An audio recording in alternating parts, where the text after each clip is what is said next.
വിവാഹ ജീവിതത്തിലെ തർക്കങ്ങളും ശാരീരികമായ കയ്യേറ്റങ്ങളും സംബന്ധിച്ച നിർണായകമായ നിരീക്ഷണങ്ങളുമായി ഗുജറാത്ത് ഹൈക്കോടതി. ഭർത്താവ് ഭാര്യയെ ഒന്ന് തല്ലുന്നത് ക്രൂരതയുടെ പരിധിയിൽ വരില്ലെന്നും ആത്മഹത്യാ പ്രേരണ കുറ്റം ചുമത്താൻ കൂടുതൽ വ്യക്തമായ തെളിവുകൾ ആവശ്യമാണെന്നും കോടതി വ്യക്തമാക്കി.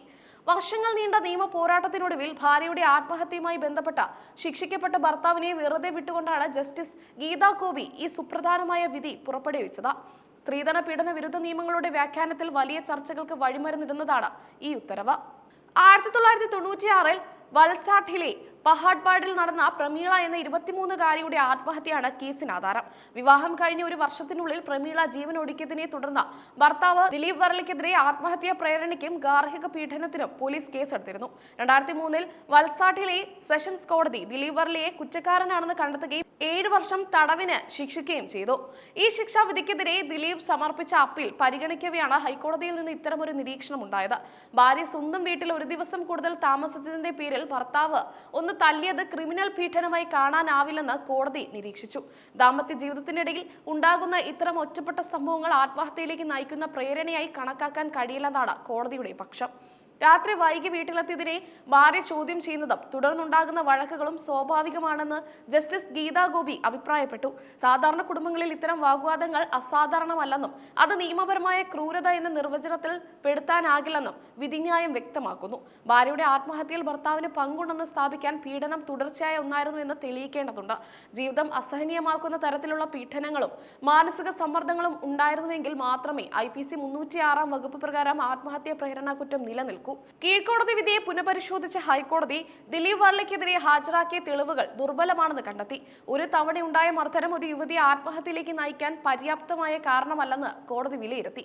ദാമ്പത്യത്തിലെ ചെറിയ പിണക്കങ്ങളും തല്ലും പീഡനമായി വ്യാഖ്യാനിക്കുന്നത് നിയമത്തിന്റെ ദുരുപയോഗമാണെന്ന സൂചനയും കോടതി നൽകി. ഒരു വ്യക്തിയെ ക്രിമിനൽ കുറ്റവാളിയായി പ്രഖ്യാപിക്കുന്നതിന് മുൻപ് പീഡനത്തിന്റെ തീവ്രതയും ആവർത്തനവും കൃത്യമായി പരിശോധിക്കപ്പെടണം. 1996 നടന്ന സംഭവമായതിനാൽ ദീർഘകാലം നീണ്ട വിചാരണയും നിയമ നടപടികളും പ്രതിയുടെ ജീവിതത്തെ ബാധിച്ചിട്ടുണ്ടാകുമെന്നും കോടതി നിരീക്ഷിച്ചു. 20 വർഷത്തിലധികം നീണ്ട അപ്പീൽ നടപടികൾക്കൊടുവിലാണ് ദിലീപിന് അനുകൂലമായ വിധി വരുന്നത്. സ്ത്രീകളുടെ സുരക്ഷയ്ക്കായി നിർമ്മിക്കപ്പെട്ട നിയമങ്ങൾ ദുരുപയോഗം ചെയ്യപ്പെടാതിരിക്കാൻ കോടതികൾ ജാഗ്രത കാട്ടണമെന്നും വിധിയിൽ പറയുന്നുണ്ട്. വൈകാരികമായ കാരണങ്ങളാൽ എടുക്കുന്ന തീരുമാനങ്ങൾക്ക് പങ്കാളിയെ ഉത്തരവാദിയാക്കുന്നത് എളുപ്പമല്ല. വിവാഹം കഴിഞ്ഞ അധികകാലം ആകാത്തതിനാൽ പീഡന ആരോപണങ്ങൾക്ക് വലിയ പ്രാധാന്യമുണ്ടായിരുന്നു. എന്നാൽ ആത്മഹത്യ ചെയ്യാനുള്ള സാഹചര്യം ഭർത്താവ് മനഃപൂർവ്വം സൃഷ്ടിച്ചതാണെന്ന് തെളിയിക്കുന്നതിൽ പ്രോസിക്യൂഷൻ പരാജയപ്പെട്ടതായി ഹൈക്കോടതി ചൂണ്ടിക്കാട്ടി.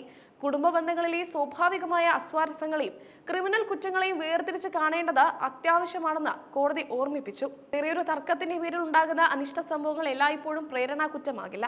ഭർത്താവിന്റെ വശത്തു നിന്നുണ്ടായ പ്രകോപനം എത്രത്തോളം ഗൗരവകരമായിരുന്നു എന്നത് ഈ കേസിൽ നിർണായകമായിരുന്നു. വെറുമൊരു തല്ല് മാരകമായ പീഡനമല്ലെന്നും അത് സാധാരണമായ ഒരു വഴക്കിന്റെ പരിസമാപ്തി മാത്രമാണെന്നും കോടതി നിരീക്ഷിച്ചു. സെഷൻ കോടതി ശിക്ഷിച്ച 7 വർഷം തടവ് റദ്ദാക്കിക്കൊണ്ട് ദിലീപിനെ ഉടൻ വെറുതെ വിടാൻ കോടതി ഉത്തരവിട്ടു. തെളിവുകളുടെ അഭാവത്തിൽ ഒരാളെ തടവിലാക്കുന്നത് അനീതിയല്ലേ എന്ന ചോദ്യവും വിധി ഉയർത്തുന്നുണ്ട്. മരിച്ച പ്രമീളയുടെ കുടുംബം ഉന്നയിച്ച പീഡന പരാതികളിൽ വ്യക്തതയില്ലെന്ന് കോടതി പറഞ്ഞു. ഭർത്താവിന്റെ പീഡനം മൂലം ജീവിതം അസഹനീയമായെന്ന് കാണിക്കുന്ന ഡയറി കുറിപ്പുകളോ സാക്ഷിമൊഴികളോ ഈ കേസിൽ ഹാജരാക്കാൻ പ്രോസിക്യൂഷന് കഴിഞ്ഞിരുന്നില്ല. ഭാര്യയെ തല്ലുന്നത് ശരിയാണെന്ന അർത്ഥത്തിലല്ല കോടതി ഇത് പറഞ്ഞത്. മറിച്ചൊരു ക്രിമിനൽ കേസിൽ ആത്മഹത്യയിലേക്ക് നയിച്ച ക്രൂരത എന്ന നിലയിൽ അത് അപര്യാപ്തമാണെന്നാണ് കോടതി വ്യക്തമാക്കിയത്. ദാമ്പത്യത്തിലെ അധികാരക്രമങ്ങളും തർക്കങ്ങളും ഇന്ത്യൻ നിയമവ്യവസ്ഥയിൽ എങ്ങനെ നോക്കിക്കാണണമെന്നതിലേക്കുള്ള വിരൽ ചൂണ്ടലാണ് ഈ വിധി. ഓരോ കേസും അതിന്റെ സാഹചര്യങ്ങൾക്കനുസരിച്ച് വേണം വിലയിരുത്താൻ. വിവാദപരമായ ഈ വിധി സാമൂഹിക മാധ്യമങ്ങളിലും നിയമവൃത്തങ്ങളിലും വലിയ ചർച്ചകൾക്ക് തുടക്കമിട്ടിട്ടുണ്ട്. സ്ത്രീ സുരക്ഷാ നിയമങ്ങളുടെ കാർക്കശ്യത്തെക്കുറിച്ചും കുടുംബ ബന്ധങ്ങളിലെ സ്വകാര്യതയെക്കുറിച്ചും ഈ വിധി പുതിയ ചോദ്യങ്ങൾ ഉയർത്തുന്നുണ്ട്. അന്തിമമായി തെളിവുകളുടെ അഭാവം മൂലം 23 വർഷത്തെ നിയമ പോരാട്ടത്തിന് വിരാമം ഇട്ടുകൊണ്ട് ദിലീപ് വർലി കുറ്റവിമുക്തനായി. നീതിപീഠത്തിന്റെ ഇടപെടൽ വരും കാലത്തെ സമാനമായ കേസുകളിൽ ഒരു സുപ്രധാന റഫറൻസായി മാറും.